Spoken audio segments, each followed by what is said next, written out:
La louange est à Allah, Seigneur des univers. Paix et bénédiction sur le prophète d'Allah sallallahu alayhi wa sallam ainsi que sa famille et ses compagnons. Le bonheur, c'est le seul but sur terre que la grande majorité des gens cherchent à atteindre. Les gens cherchent la belle vie et veulent se sentir heureux. Avoir la belle vie est l'objectif de tout un chacun, la requête de toute personne sensée. C'est le souhait de chaque âme et nous nous efforçons tous autant que nous sommes à l'obtenir. Quelle belle expression celle-ci, la belle vie. Mais c'est quoi la belle vie? Que signifie la belle vie? Certains considèrent qu'avoir la belle vie, c'est l'accumulation des biens ou de s'adonner à ses passions et consommer des substances qui mènent à la perdition. D'autres, cela représente par se retrouver sous les projecteurs ou de jouir d'un statut trompeur. Pour d'autres, la belle vie, c'est de construire des chapiteaux luxueux et éditer de haute construction. Si vous avez remarqué, tout cela n'est qu'apparence trompeuse et ne permet nullement d'obtenir une belle vie, pas plus que de profiter d'une tranquillité de l'esprit, d'une âme pure et d'un cœur allègre. La vie que les gens mènent à notre époque est la plus grande preuve de ce que nous affirmons.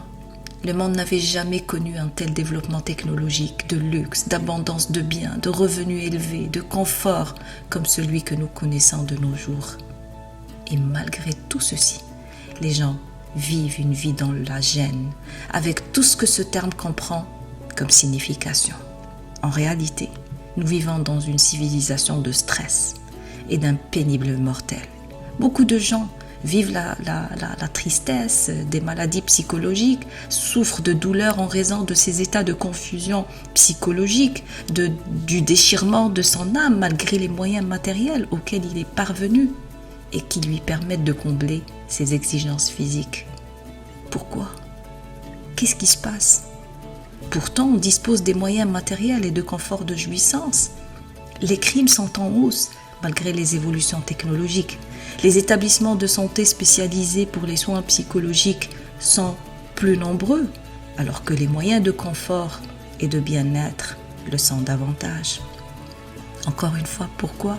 Qu'est-ce qui se passe? Le nombre de cas de suicide se sont accrus parallèlement à l'augmentation des revenus.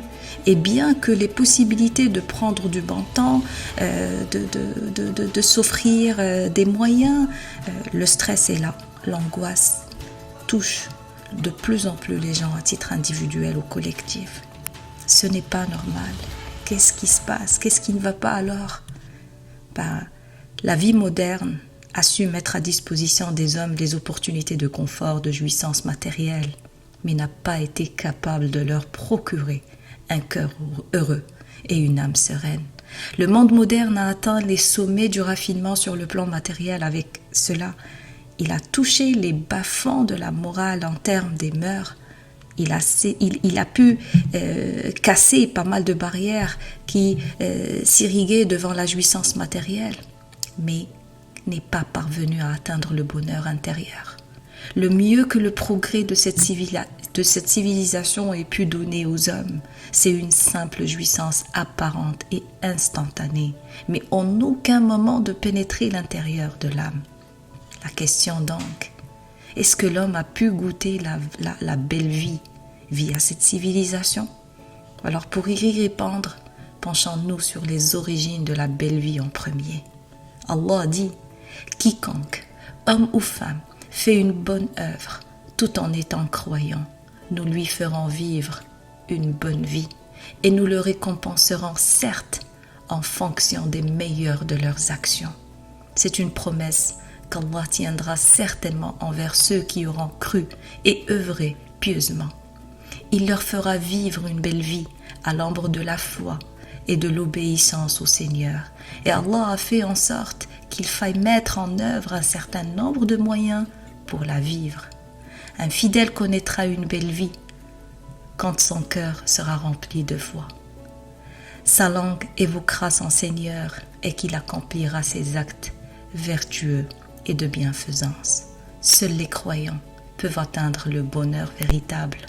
Toutes les autres formes de bonheur atteintes sont une croyance ferme en Dieu, ne sont que de simples illusions.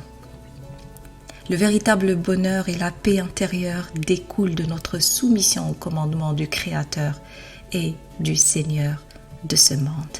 Et on évoquera étape par étape sur cette série les moyens qui nous permettront d'atteindre le bonheur.